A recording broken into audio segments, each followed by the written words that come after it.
So this is an HP Photosmart C6280 control panel. I don't have the printer to show you how to remove it, but it's fairly simple. You just need a Torx screwdriver or screwdriver tip. You need to remove a screw in this area. See that it's removed. And after that, it just pops up. It's held by these two tabs on the bottom. And as far as I remember, I don't think there's any screws under this panel, but this cover just comes off.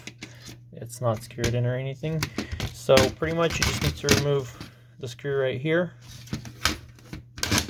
and you should be good to go. Just kind of push it up around with the flathead screwdriver, and you should be able to take it off fairly easily.